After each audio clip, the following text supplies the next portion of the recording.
What is up, my Squirtleites? It is I, your king, welcoming you back to more Let's Play Pokemon White. In the last episode, we made it here to Castelia City and did basically just a bunch of exploring. Looked around, grabbed all sorts of things, went inside pretty much every single building we could find, except for one, which we are going to be hitting up today. But as you noticed at the beginning of the episode, probably, it's springtime now. And not only is it spring, this is a Tuesday, which means, if I'm going up the right street here, and I am, we want to head up Mode Street, because on Mode Street there is a stand that is only open in, well, anytime that's not winter.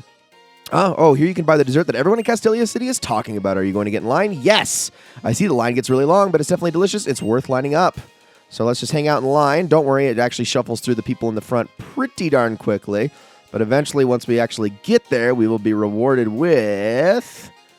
Come on, people, hurry it up. I got places to be, and I got battles to do today. Goodness. All right, can I get one? Yes. How about Castelia City's famous Castelia cone? It's only $100. Would you like to buy one? Yes. So this is basically just their way of making it take longer to get something that is actually incredibly good value. If you're wondering what a Castelia cone does, it's really not all that special. It's just a full heal, essentially. But it's only a $100 full heal as opposed to the base price of like $300.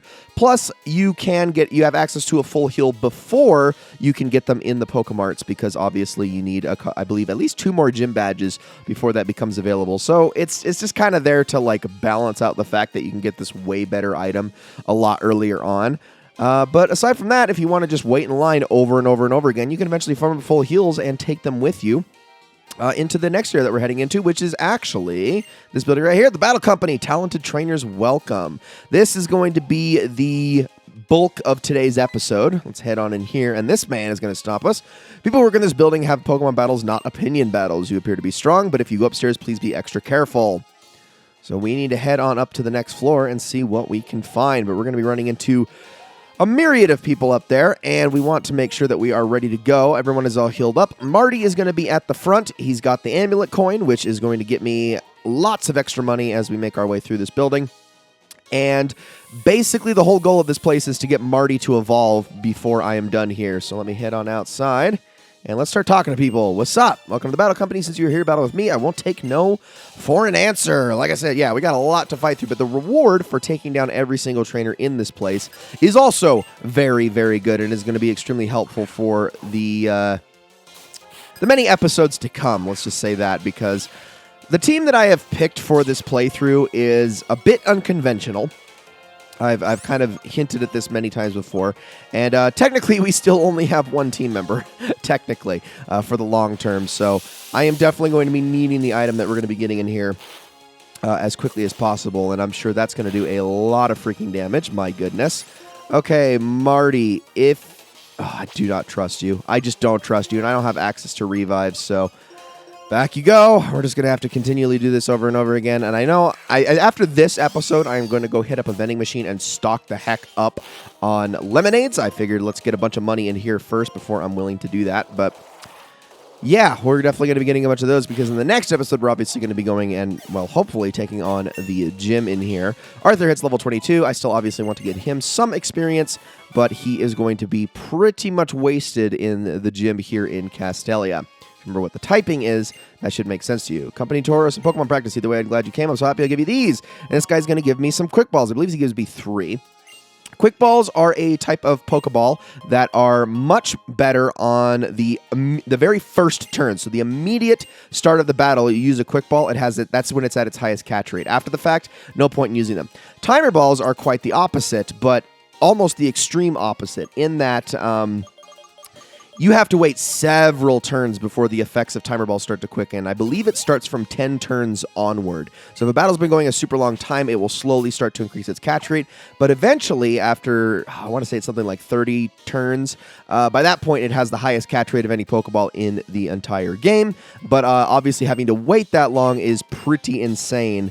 So really, the only reason you should ever need to use Timer Balls is as a last-ditch resort in... against like legendaries and whatnot. You've wasted all of your Ultra Balls. You've been going 40, 50 turns, and luck just hasn't been on your side.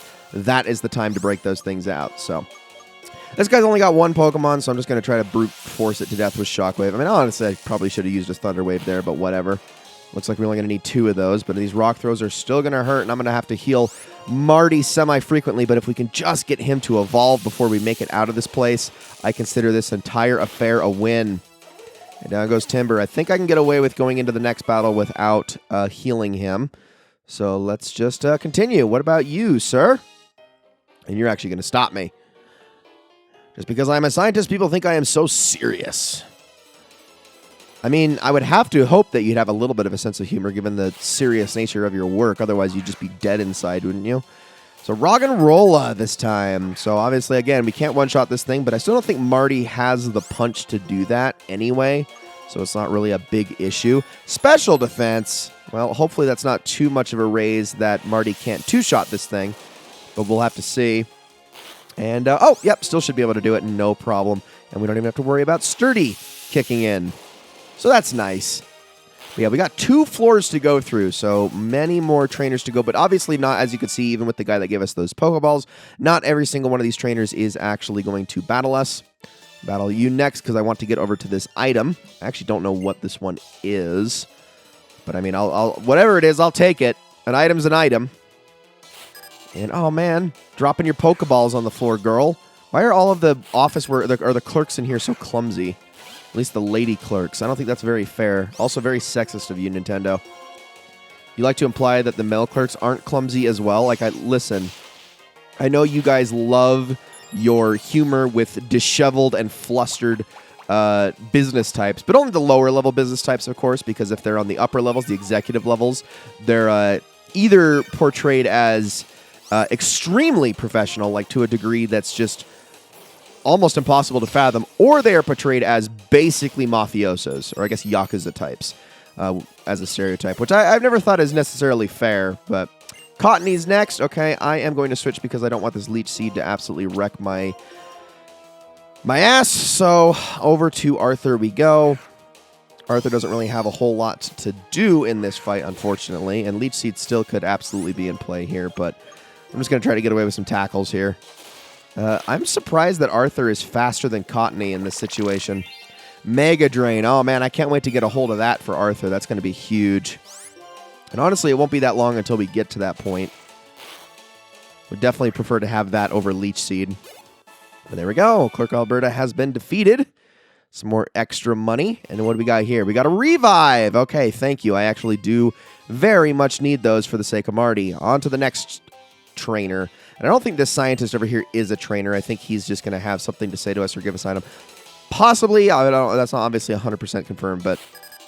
Oh, no, I guess they are a little bit klutzy, too. He looks like he's about to fumble his Pokeballs, so I suppose... I was jumping the gun a little bit. I was jumping to conclusions on the sexism call-out. I apologize. That wasn't very fair.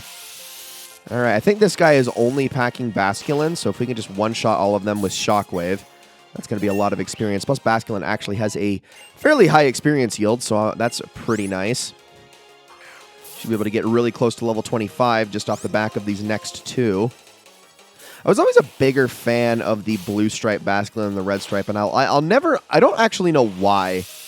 I mean, the blue striped one honestly just looks like looks like more of the brute than the red stripe. There's obviously not an actual tangible difference, but he looks a little bit dumber, not as intelligent. This one's more alert. I imagine he's the red stripe one's kind of just like the, yeah, we're gonna take you to the boss, and then the blue stripe one's like, yeah, the boss. Like he's the bigger, tougher guy, but they're the same. They're the exact frickin' same. I just get that from their expressions. All right, before I talk to you, on the off chance you are a trainer, let's just use another super potion here. Just to make sure that Marty is topped off, because we still have a whole nother floor left to go. Charge of Development, I'm going to give you this because you came here for a company tour, and he's going to give us a Scope Lens, which is another really awesome held item. Pokemon holds a Scope Lens, it has a better chance of making a critical hit. I believe it's a 10% increase, which when you add that on top of moves that already have high critical hit ratios, that is actually insane. I believe there are certain moves, like such as Slash and whatnot, where you can buff it up to 40% critical hit ratio with a Scope Lens. And there are certain Pokemon where it is obviously better than others, but even still, having that increased chance at all times is always a really nice thing to have. So if I wasn't absolutely hellbent hell-bent on just getting all of the money that I possibly can in this scenario, I would definitely equip that, but that scope lens is for sure going to be used by one of my future Pokemon. I can promise you that. So that should push Marty to level 25. There we go. Wonderful. Marty wants to learn Spark. We are absolutely going to be forgetting a move with this one. I'm actually going to get rid of Thunder Wave. I know that's a bit ballsy for the guaranteed paralysis, but Spark has a very high chance of causing paralysis, and I still want to keep a special attack on hand. But there we go. And now, we'll move on to the next one. We're so freaking close with evolving Marty. Oh my goodness. I found a wonderful trainer. I'll research you immediately. We might actually not get Marty to evolve until we're in the gym at this rate, which is unfortunate. I want it. I want it really bad, but I'm not banking on it at this point. But Spark is going to do a whole lot more damage here, so that's also really good. This is our new strongest attack. As Forewarn notes right there. Not X special. That's for special attack. We should be able to go faster than Mana on both turns, though. Let's see how much this does. Ooh, not bad. Definitely just use it again. Over and over and over again. And there we go. All right, just a couple more trainers left on this floor. I believe we have 3 left, if I'm not mistaken. So, a familiar face to help scientific progress. Please lend me a hand. Okay. Well, can you have like 2 or 3 Pokemon for me to take down as opposed to just one like most? Nope, just one. I mean, I guess it's probably a good thing because, you know, getting through this entire battle company does take some time and they don't want to frickin' make it any more obnoxious than it already is, just going through every single one of these trainers for the eventual reward. I like how they gave him a dire hit. Not that he's going to survive this flame charge, which is almost certainly going to be a one-shot, and indeed it is. And then goes Sawaddle. It's not going to give a ton of experience, unfortunately, though.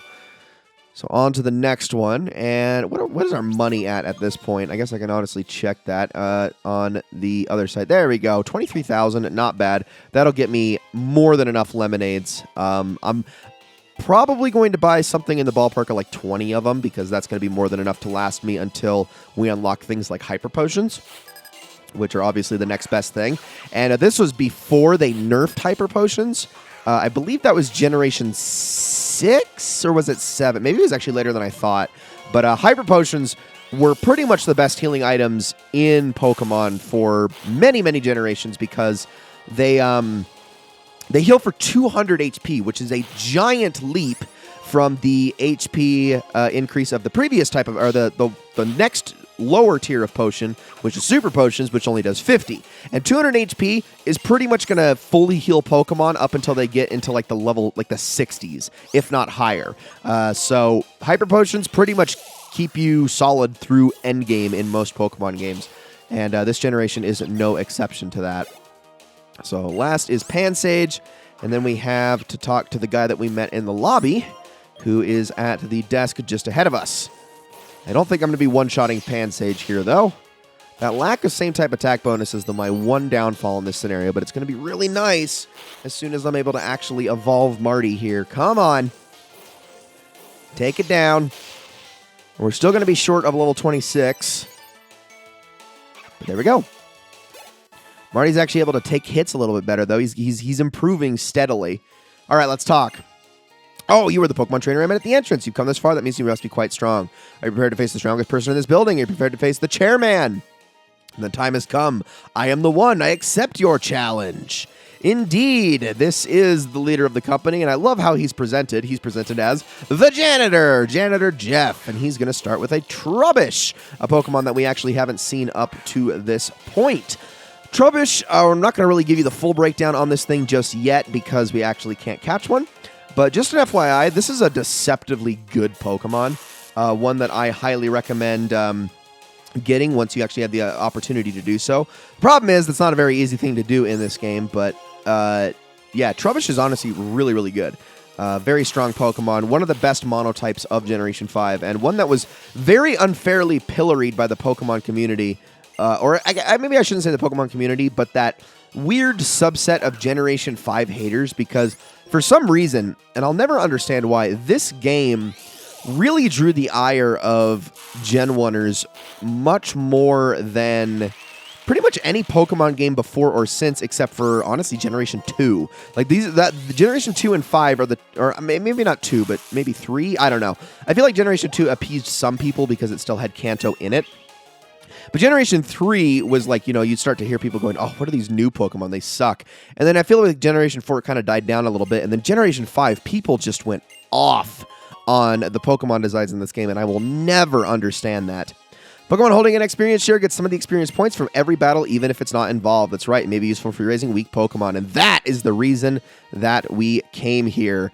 Experience share, like he says, 50% of experience if it doesn't take part in the battle. If the Pokemon does take part in the battle, it'll at least get 50% plus whatever percentage it has shared with other Pokemon that were participating. So, for instance, if the Pokemon with the experience share battles, and then I swap it out for another Pokemon, it will then get 75%, and the other Pokemon will only get 25%. So it's a really good way of, like you said, leveling up Pokemon that can't really do anything else. So there we go.